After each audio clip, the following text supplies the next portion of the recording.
ಭವ್ಯ ಮಹಾಶಿವರಾತ್ರಿ ನಿಮಿತ್ತವಾಗಿ ರಥೋತ್ಸವದ ಕಾರ್ಯಕ್ರಮಕ್ಕೆ ಇಂದು ಚಿಕ್ಕೋಡಿ ಲೋಕಸಭಾ ಸದಸ್ಯೆ ಕುಮಾರಿ ಪ್ರಿಯಾಂಕಾ ಸತೀಶ್ ಜಾರಕಿಹೊಳಿ ಅವರು ಇಂದು ಆಗಮಿಸಿ ನಿಪ್ಪಾಣಿಯಲ್ಲಿ ನಡೆಯಲಿರುವ ಈ ರಥೋತ್ಸವಕ್ಕೆ ಚಾಲನೆ ನೀಡಿದರು. ಇದೇ ಸಂದರ್ಭದಲ್ಲಿ ಅನೇಕ ಗಣ್ಯಮಾನ್ಯರು ಹಾಗೂ ಮುಖಂಡರು, ಕಾರ್ಯಕರ್ತರು, ಭಕ್ತಾದಿಗಳು, ಶರಣೀಯರು ಈ ಒಂದು ರಥೋತ್ಸವ ಚಾಲನೆ ಕಾರ್ಯಕ್ರಮದಲ್ಲಿ ಪಾಲ್ಗೊಂಡಿದ್ದರು.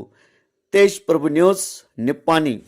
ತೇಜ್ ಪ್ರಭು ನ್ಯೂಸ್ಗೆ ಸ್ವಾಗತ. ಮಹಾರಾಷ್ಟ್ರ ಕರ್ನಾಟಕ ಗಡಿ ಭಾಗದಲ್ಲಿರುವ ನಿಪ್ಪಾಣಿ ನಗರದಲ್ಲಿ ಪ್ರತಿ ವರ್ಷದಂತೆ ಈ ವರ್ಷವೂ ಕೂಡ ಭವ್ಯ ಮಹಾಶಿವರಾತ್ರಿ ಉತ್ಸವ ಮತ್ತು ರಥೋತ್ಸವ ಕಾರ್ಯಕ್ರಮ ಶ್ರೀ ಮಹಾದೇವ್ ಮಂದಿರ್ ಮಹಾದೇವ್ ಓಣಿ ನಿಪ್ಪಾಣಿಯಲ್ಲಿ ಈ ಮಹಾಶಿವರಾತ್ರಿಯ ಅಂಗವಾಗಿ ಭವ್ಯ ರಥೋತ್ಸವ ಕಾರ್ಯಕ್ರಮ ಮತ್ತು ವಿವಿಧ ಧಾರ್ಮಿಕ ಕಾರ್ಯಕ್ರಮಗಳು ಜರುಗಿದವು.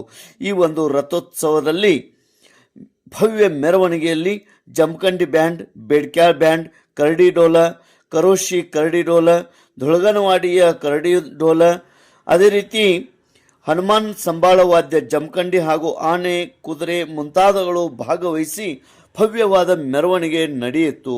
ರಥೋತ್ಸವದಲ್ಲಿ ಸಾವಿರಾರು ಸಂಖ್ಯೆಯಲ್ಲಿ ಭಕ್ತಾದಿಗಳು ಆಗಮಿಸಿ ರಥದ ಮೆರವಣಿಗೆಯಲ್ಲಿ ಪಾಲ್ಗೊಂಡರು ಮತ್ತು ದರ್ಶನ ಪಡೆದುಕೊಂಡರು. ಶುಕ್ರವಾರದಂದು ಮಹಾಪ್ರಸಾದ ನಡೆಯಲಿದೆ. ತೇಜ್ ಪ್ರಭು ನ್ಯೂಸ್ ನಿಪ್ಪಾಣಿ.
ನಿಪ್ಪಾಣಿ ನಗರದಲ್ಲಿ ನೂತನವಾಗಿ ನಿರ್ಮಾಣಗೊಂಡ ಶ್ರೀ ಮಹಾಲಕ್ಷ್ಮಿ ಮಂದಿರಕ್ಕೆ ಇಂದು ಚಿಕ್ಕೋಡಿ ಲೋಕಸಭಾ ಸಂಸದೆ ಕುಮಾರಿ ಪ್ರಿಯಾಂಕಾ ಸತೀಶ್ ಜಾರಕಿಹೊಳಿ ಅವರು ಭೇಟಿ ನೀಡಿ ದರ್ಶನ ಪಡೆದರು.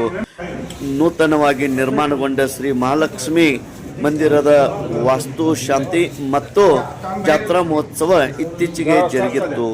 ಇಂದು ಭೇಟಿ ನೀಡಿ ದರ್ಶನ ಪಡೆದರು. ಅನೇಕ ಮುಖಂಡರು ಹಾಗೂ ಭಕ್ತಾದಿಗಳು ಉಪಸ್ಥಿತರಿದ್ದರು. ತೇಜ್ ಪ್ರಭು ನ್ಯೂಸ್ ನಿಪ್ಪಾಣಿ.